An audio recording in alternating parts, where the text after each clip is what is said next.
तो बच्चों अब हम अगले प्रश्न की तरफ बढ़ते हैं। अगले प्रश्न में आप आएंगे 9 क्वेश्चन पर। इससे पहले जो वीडियो बनाई थी उसमें 7 क्वेश्चन तक कराए थे और 8वां प्रश्न आपको करने के लिए छोड़ दिया था क्योंकि वो सेम 7वें प्रश्न जैसा था। तो 9th जो क्वेश्चन है वो है एक समांतर श्रेणी में 60 पद है। समांतर श्रेणी दे रखी है, उसमें 60 पद बताए गए हैं आपको। 60 पद मतलब n का मान 60 दे रखा है। आगे देखें, आगे क्या है, यदि उसका प्रथम पद तथा अंतिम पद, प्रथम पद मतलब a 7 और अंतिम पद 125। अब यहाँ पर एक चीज थोड़ी सी डिफरेंट है। उसने शुरू में बता दिया है कि समांतर श्रेणी में 60 पद है, मतलब 60वां पद है अंतिम पद, अंतिम पद 60वां पद है।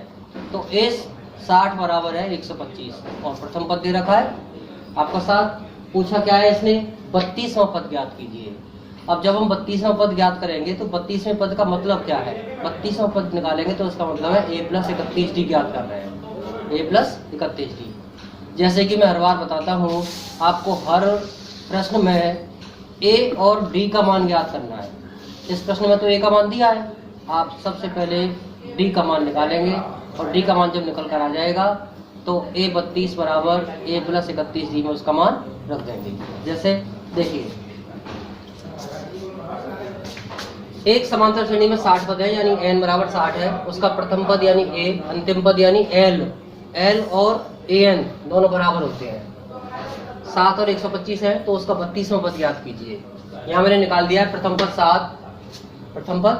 7, अंतिम पद l बराबर an बराबर 125 और n बराबर 7। अब क्योंकि l बराबर 125 दिया है, l को लिखेंगे हम an बराबर 125। अब n का मान रख देंगे n की जगह पर 60, तो a 60 बराबर हो जाएगा 125। अब देखिए a 60 को कैसे लिखा जाता है, ये होगा a + 59d बराबर 125। अब a की जगह हमने रख दिया 60, क्लियर। तो 7 + 59d बराबर 125। 7 को इधर पक्षांतरित कर देंगे, माइनस का हो जाएगा, तो हो जाएगा 59d बराबर 118।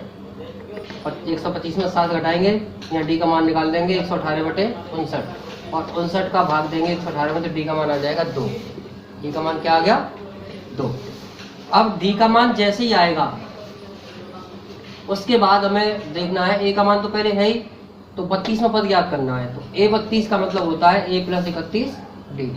d की जगह d का मान रख दिया, 31 का 2 से गुणा करेंगे तो हो जाएगा 62 और 62 और 7 जोड़कर होगा 69, यानी 32वां जो पद है वो क्या होगा, 69 होगा।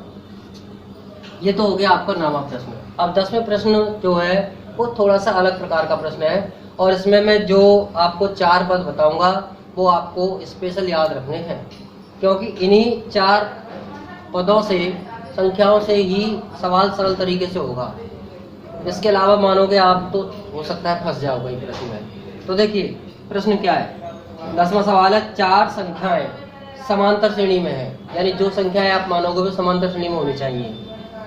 इसके अलावा कह रहा है उनका योग 50 है, जो संख्या 4 ले रहे हो उनका योग कितना है, 50, तथा सबसे बड़ी संख्या सबसे छोटी संख्या की 4 गुनी है।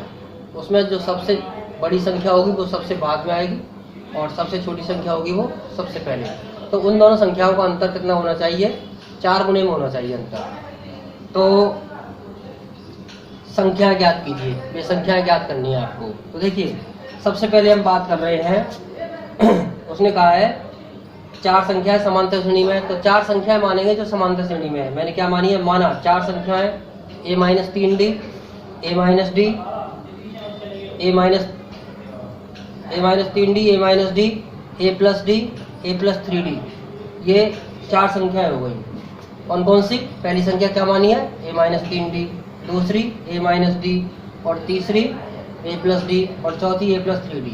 इसी तरह मानेंगे आप, कई बार a + d, a + 2d, a + 3d करके मान लेते हैं, उसमें बाद में थोड़ा सा बच्चे फंस जाते हैं, इससे इजीली हो जाएगा सवाल। तो देखो पहली शर्त क्या कही है उसने, उनका योग 50 है, तो हमने क्या किया, प्रथम शर्त अनुसार लिख दिया, ये पहली संख्या a - 3d प्लस दूसरी संख्या a - d प्लस तीसरी संख्या a + d प्लस चौथी संख्या a + 3d। इनका योगफल कर दिया 50। चारों संख्याओं को जोड़कर बराबर क्या लिख दिया 50। अब देखो एक को गुने 1 2 3 और 4 1। इसी प्रकार माइनस के 3d और 1d माइनस के 4d। इसी प्रकार प्लस के d को गुनेंगे तो प्लस के 3d और 1d प्लस के 4d ये हो जाएंगे। माइनस के 4d से प्लस का 4d कट जाएगा, क्या रह जाएगा 4a बराबर 50। अब a का मान निकालें, इधर देखिए a बराबर है 50/4 हो जाएगा। 4 का भाग दे देंगे और 50 और 4 2 से कट जाएंगे तो a बराबर आ गया 25/2। ये हमारा a का मान आ गया पहली शर्त में।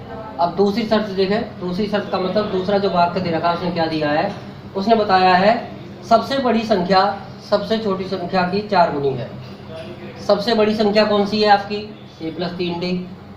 सबसे छोटी संख्या कौन सी है a - 3d। तो ये सबसे बड़ी संख्या है, ये 4 गुनी है, तो हम इसमें 4 का गुणा कर देंगे सबसे छोटी संख्या में, तो दोनों पद क्या हो जाएंगे बराबर। ठीक है, अब मैं 4 से मल्टीप्लाई कर रहा हूँ। 4a माइनस 4 का 3 से गुणा करेंगे 12d। अब 12d को उधर ले आएंगे पक्षांतरण करके, किसका हो जाएगा प्लस का। पहले 3d को लिख दिया प्लस 12d, अब फिर बराबर के बाद में 4a को लिख दिया है और 1 को उधर ले गए। यहाँ पर किया है मैंने क्या पक्षांतरण।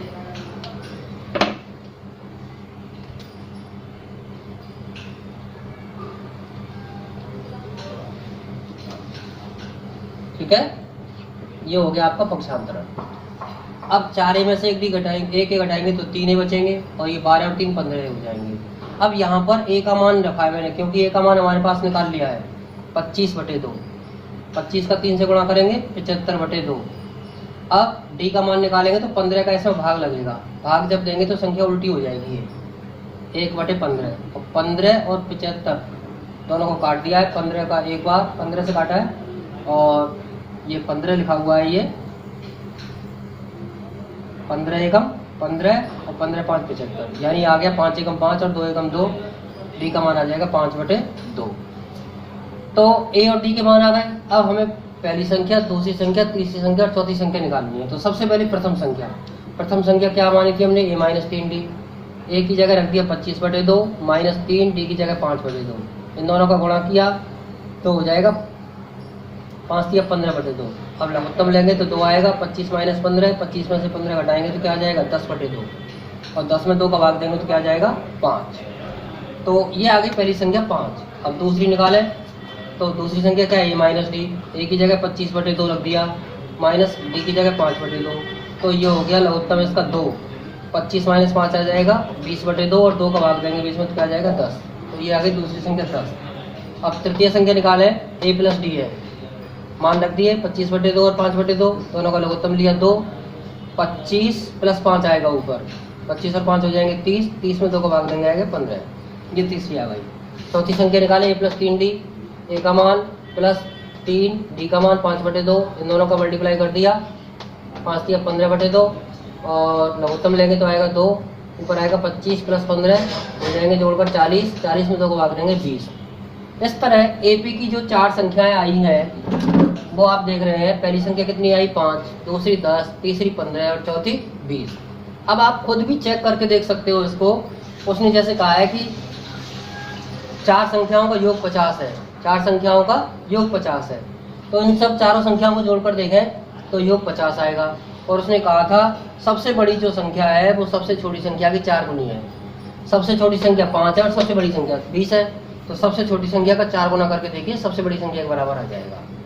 इस तरह ये 4 संख्या AP की 5, 10, 15 और 20 आपको प्राप्त होती हैं।